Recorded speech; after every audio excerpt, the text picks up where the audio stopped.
Bueno, ahora queremos seguir un poco con Bolivia, que es algo que se estuvo hablando en las últimas semanas bastante. Queríamos para eso presentar a nuestra compañera Violeta Tamayo, que es referente de Pan y Rosas y de la Izquierda Diario allá en Bolivia. Así que bueno, primero saludarte, Violeta, ¿cómo estás? ¿Todo bien? Hola compañeros, un gusto estar acá con ustedes. El Hola, gusto, Violeta.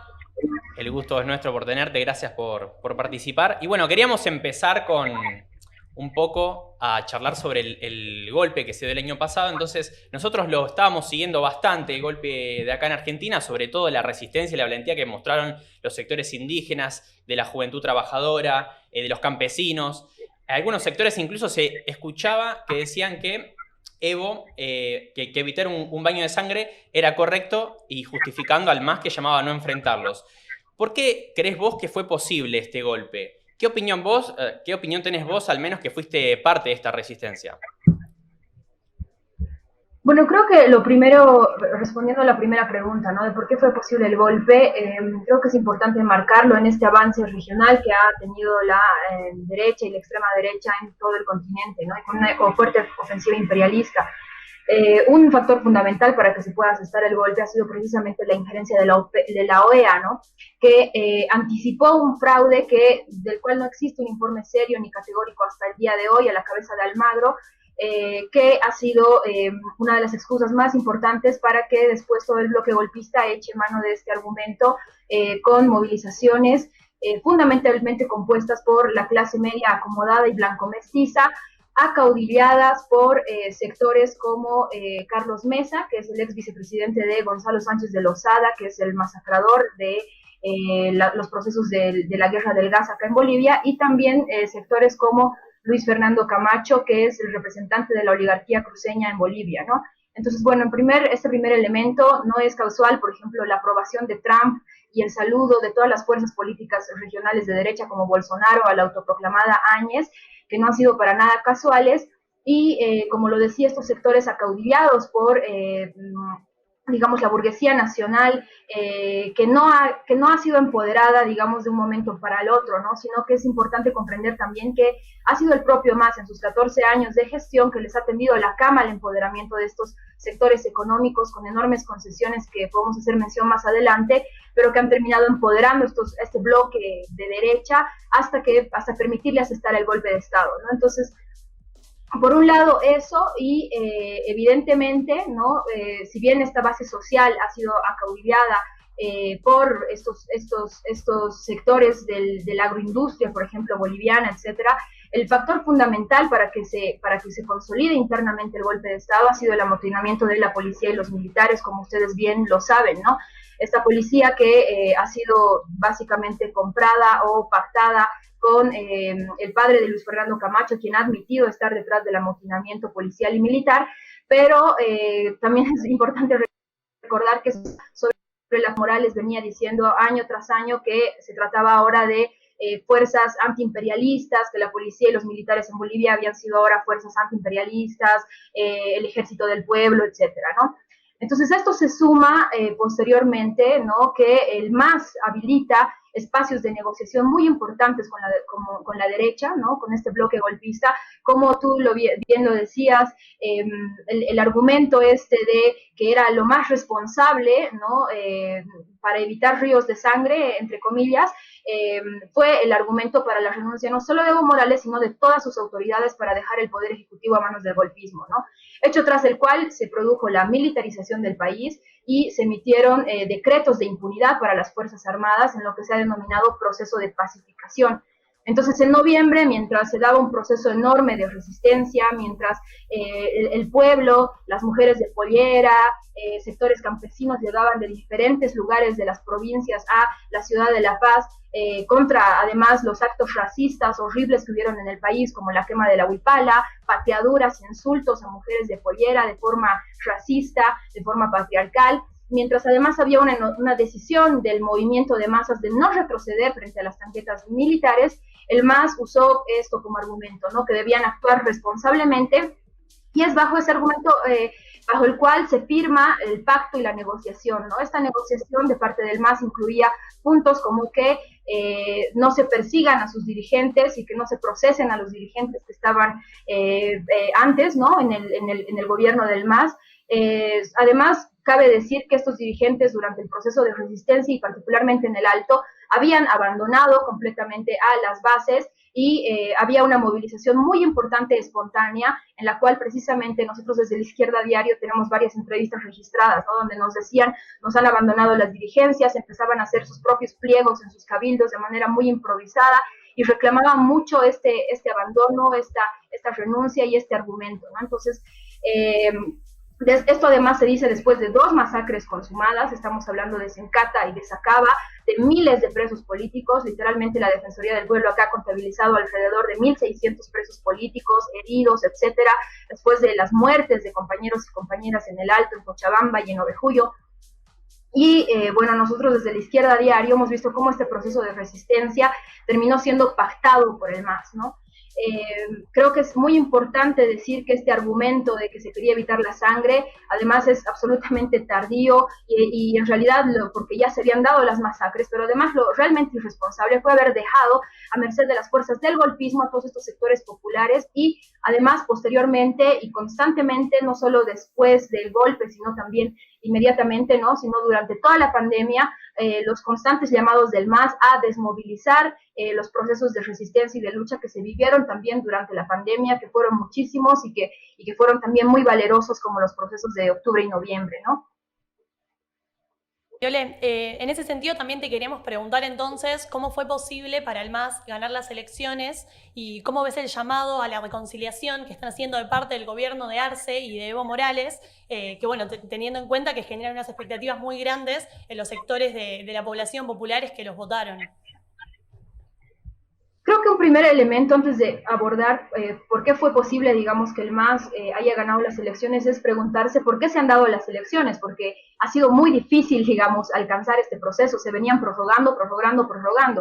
Y el primer elemento que nosotras y nosotros diferenciamos desde la Izquierda Diario, desde la LORCI, desde Pan y Rosas, a diferencia de, por ejemplo, intelectuales que tienen vinculación con Bolivia y Argentina como Stefanoni, que señalan que fue una victoria institucional, digamos, es que precisamente han sido las movilizaciones y esta correlación de fuerzas que se ha ido logrando revertir desde las calles, la que ha impuesto la posibilidad de elecciones, ¿no? Es decir, no hubieran habido elecciones y no hubiera habido tal victoria, entre comillas, institucional, si es que en agosto, la movilización grande de agosto, que ha paralizado literalmente el país con bloqueos en todos los puntos de las ciudades, pero además que ha sido una movilización que no solo exigía elecciones, ¿no? Sino que también exigía la renuncia de Áñez, ha sido gracias a esto que se han realizado las elecciones.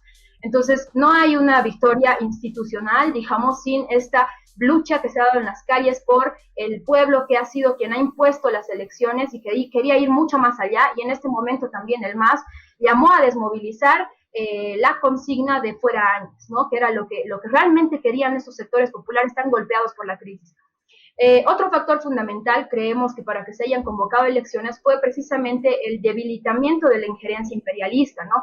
Que a diferencia de octubre y noviembre del 2019, venían con importantísimas manifestaciones como el Black Lives Matter en Estados Unidos y que ha implicado que el trumpismo tenga que meter, digamos, sus narices en sus asuntos internos y que no puedan, digamos, dar el respaldo y el apoyo que le venían dando a Áñez durante toda su gestión de un año prácticamente, ¿no?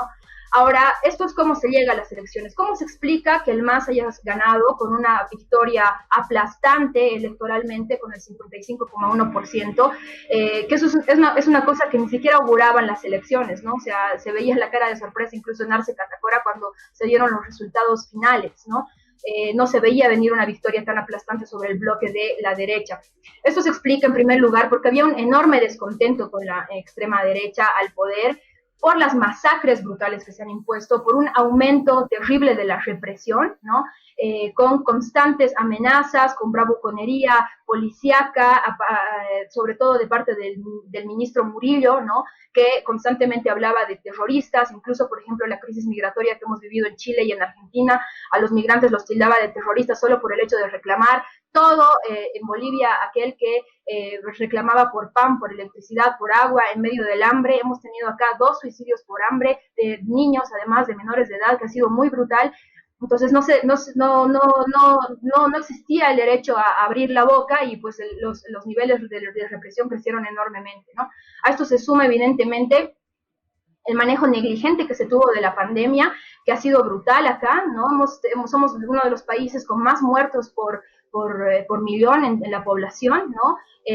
Mientras además se invertían millones de millones en las fuerzas represivas, no se invertía un comino en la salud, ¿no? Pero por otro lado también, mientras se veía este manejo negligente, han empezado a salir muchísimos casos de corrupción en tiempo récord, que si bien los existían en el gobierno del MAS, digamos, se multiplicaron en Bolivia esta temporada, ¿no? Incluso con el tema de la salud, el caso de los respiradores, que si ustedes lo ven ha sido una cosa muy polémica acá, que ha provocado la furia de la población frente a estos hechos de suicidios por hambre y un montón de miseria que hemos vivido en esta temporada por la imposibilidad de trabajar, etcétera, ¿no? Entonces, este es un factor muy importante, ¿no? Que ha habido un enorme descontento con esta experiencia con la extrema derecha en un año, pero por otro lado también porque ha habido un fraccionamiento de la derecha opositora, digamos, que no solamente no ha logrado un bloque común, sino también internamente tenía resquebrajamientos en el propio gobierno que eran inocultables, ¿no? Y por otro lado que obviamente todo esto llevaba a que los sectores populares vean como un mal menor y con esperanzas innegables que han existido de que el MAS pueda reconducirse, de que pueda cambiar, porque también veníamos de un proceso en el que el MAS, por diversas hechos antidemocráticos y vulneraciones a derechos obreros, indígenas, campesinos, también se veía debilitado, ¿no? Sin embargo, ha habido un crecimiento de las esperanzas de sectores populares, pero también sectores de la clase media, que incluso, y eso nos llamaba la atención, en Bolivia hemos visto sumarse al golpe de Estado, esto que se ha denominado el movimiento Pitita, y es gracioso, ¿no? Porque se denominaba el movimiento Pitita porque era poca gente, entonces bloqueaban por pititas, así se denominaron el movimiento Pitita. Mucha gente que era pitita, digamos, empezó a volcar nuevamente su mirada hacia el MAS ante este desastre de la extrema derecha, ¿no? Entonces, estos son unos de los factores más importantes, y también hay otro que es que no existió ninguna alternativa por izquierda hacia el MAS, ¿no? No ha existido una expresión que no esté dispuesta a conciliar, no ha existido una expresión electoral que haya podido alcanzar la personería jurídica por izquierda, digamos, al MAS, y esto se debe a que el propio MAS en su gestión aprobó una ley de proscripción mucho más difícil de alcanzar la personería jurídica para cualquier agrupación ciudadana, para cualquier partido político que quiera consolidar su participación electoral, ¿no? Entonces, todos estos factores han sido una sumatoria para entender por qué el MAS ha tenido esta victoria, pero partiendo fundamentalmente de que se ha impuesto la posibilidad de elecciones en las calles, ¿no? Ahora, sobre el segundo punto, que es precisamente este llamado a la reconciliación de Arce, no solo de Arce, sino de Choquehuanca, sería interesante, por ejemplo, citar a Choquehuanca en su discurso de posesión, ¿no? Choquehuanca decía explícitamente que era necesario, por ejemplo, combinar y encontrar un equilibrio entre la izquierda y la derecha, ¿no? Y estos no son discursos ajenos al MAS. De hecho, la primera gestión de Evo Morales tuvo un discurso muy similar en el que decía, no soy, literalmente, ¿no? Lo decía, no soy enemigo de los ricos, pero soy más amigo de los pobres. También decía cosas como, las transnacionales no son socias, sino que son patronas, ¿no? Bueno, precisamente esto es lo que augura nuevamente el gobierno de Choquehuanca, ¿no? Es decir, encontrar un supuesto equilibrio entre clases, encontrar un supuesto equilibrio entre oprimidos y opresores, entre explotados y explotadores, y creemos que la experiencia precisamente de toda la gestión de Evo Morales en estos 14 años ha demostrado que este supuesto equilibrio no existe y que esos sectores se terminan empoderando hasta alcanzar un golpe de Estado. Y esto lo hemos visto porque en sus 14 años de gobierno, Evo Morales también ha dado enormes beneficios a los agroindustriales con decretos a su favor, por ejemplo, para ampliar la frontera agrícola a costa de la quema de bosques, ha beneficiado enormemente al latifundio, se ha negado a eliminar el latifundio, entre otras políticas muy importantes a favor del capital y el capital transnacional. Por ejemplo, tenemos enormes concesiones en el país en áreas protegidas y territorios indígenas, ¿no? Entonces pensamos que lo que se viene con este discurso de negociación, de conciliación, de reconciliación, además con estos sectores golpistas, es por un lado una posibilidad de impunidad, por ejemplo, para las masacres de Sencata y Sacaba, ¿no? Creemos que es una lucha muy importante, pero por otro lado también abre las puertas nuevamente para, además en un contexto internacional de menor excedente para Bolivia, no estamos en el contexto de bonanza económica que le ha tocado en toda la gestión del MAS, pero además con una menor correlación de fuerzas a su favor en términos parlamentarios. Entonces creemos que va a haber un giro mucho mayor a la derecha, ¿no? Por parte de Arce, Catacora y Choquehuanca, que ya se ha adelantado en esto. Incluso Choquehuanca llegó a agradecer por la unidad a sectores empresariales que eran parte del bloque golpista, ¿no? Como ser la CAINCO y la CAO, que son sectores empresariales que estuvieron en su posesión, a quienes Choquehuanca agradeció la presencia, ¿no? Y creemos que esto se pone a prueba precisamente con lo que, por ejemplo, ustedes han vivido en Argentina, ¿no? Es decir, no puede haber pacto social, no puede haber conciliación entre sectores con intereses opuestos. Y bien lo decía, nosotros hemos seguido también el discurso de la compañera Miriam Bregman acá, que decía, cuando se gobierna se elige, y pues creemos que también Alberto Fernández eligió para quién gobierna, y creemos que estamos en una situación en Bolivia y tampoco auguramos algo distinto de parte de Arce Catacora, ¿no? Toca ver para quién va a gobernar el MAS, y creemos que por todas estas cuestiones objetivas, por el menor excedente, por la menor correlación de fuerzas, va a haber un mayor giro a derecha por parte del movimiento al socialismo, ¿no? Bueno, muchísimas gracias, Violeta.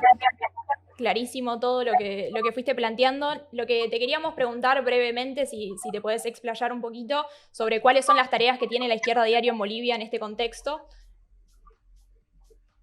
Bien. Bueno, desde la Izquierda Diario, en todo el proceso de resistencia frente al golpe, lo que hemos hecho ha sido una tarea, la verdad, importante, que ha sido precisamente compenetrarnos con todas las compañeras y compañeros que han estado en las calles poniendo el pecho a la bala, básicamente. Se ha logrado romper el cerco mediático que ha sido brutal acá. Incluso hemos llegado a tener un compañero preso de la Izquierda Diario en medio de toda la sonada derechista. Y bueno, o sea, y además sufriendo también a la par con estos sectores la persecución de la extrema derecha al poder, ¿no? Creemos que es importante seguir haciendo frente a todo este bloque de la extrema derecha, que si ustedes han seguido la situación boliviana, en estos momentos hay una tensión política importante, si bien parecen que son sectores minoritarios, nos han dado importantes sorpresas como lo que ha pasado en Brasil, ¿no? Estos sectores de la extrema derecha, evangélicos, ultrarreligiosos, que hoy día, por ejemplo, están en los cuarteles, o bueno, han estado semanas pasadas, hasta el día de ayer, rezando literalmente en las puertas de los cuarteles para que salgan los militares e impidan el posicionamiento de Arce, ¿no? Bueno, mientras sectores del MAS confían en que la policía, por ejemplo, va a resguardar la seguridad de los sectores populares frente a estos grupos, además grupos paramilitares se han armado en Bolivia, ¿no? Grupos paramilitares de extrema derecha, ultrarreligiosos, que vienen cobrando fuerza. Bueno, mientras el MAS confía en que la policía le va a garantizar gobernabilidad, mientras el MAS confía en que va a poder nuevamente conciliar con las fuerzas represivas del Estado, nosotras y nosotros consideramos que para enfrentar este avance de la extrema derecha, que además es particular en Bolivia porque nunca habíamos tenido una derecha militante, digamos, ¿no? Lo habíamos visto en otros países, recientemente en Brasil, vemos como en Estados Unidos también existen, ¿no? Estos grupos que salen a las calles, que se animan a salir a las calles con banderas claramente fascistantes. Acá para nosotros ha sido una novedad. Es una cosa gestante que va en crecimiento, ¿no? Y además es muy dinámico el escenario, entonces van cobrando mucha fuerza. Entonces, para nosotros y nosotros es importante apostar por la autoorganización, recuperar nuestras propias instancias de organización obrera, campesina, estudiantil, cooptadas por esta burocracia sindical del MAS, que a título de no confrontación lo que hace es funcionar como tabique de contención para que no se desplieguen todas estas fuerzas que pueden ser las únicas en frenar este avance de la extrema derecha. Y bueno, nosotros hemos planteado, de hecho, ante esto la necesidad, por ejemplo, de armar comités de autodefensa que puedan garantizar la seguridad de los sectores populares movilizados, que puedan garantizar que de una vez se aplaste a estos grupos fascistizantes, racistas, patriarcales, que defienden a toda costa el privilegio de la oligarquía, que ha sido la que ha asestado el golpe de Estado. Y esto como primer paso, ¿no? y como paso a largo plazo, pero que también es fundamental concebirlo desde la hora, es precisamente la necesidad de construir una organización propia de las y los trabajadores, del movimiento indígena, del movimiento campesino, de las mujeres, de las diversidades sexuales, que auténticamente responda a nuestros intereses, que por ejemplo luche intransigentemente para recuperar toda esa tierra del latifundio a manos para las y los campesinos del país que tanto necesitamos, que luche por defender y por no conciliar con los racistas, sino aplastar el racismo de raíz en el país, que esté dispuesto a defender los derechos de las y los trabajadores en un contexto además en el que estamos viendo en nuestro país muchas fábricas cerrar, dejando en las calles a esos trabajadores y trabajadoras que se plantean incluso muchas veces recuperar las fábricas a su favor y para su propio funcionamiento, y que son la burocracia sindical del MAS precisamente la que hace de tabique de contención. Y bueno, creemos que es muy importante que discutamos no solo un programa, la autoorganización, sino también la necesidad de avanzar en construir una organización propia de las y los trabajadores y de todos los oprimidos y oprimidas de Bolivia, ¿no? Ese es un reto que desde la izquierda diario, desde la Liga Obrera Revolucionaria, desde Pan y Rosas estamos tomando en manos propias, que nos parece una tarea también fundamental, ¿no? Bueno, muchas gracias, Violeta. Muy, muy claro las tareas que tenemos los socialistas en Bolivia.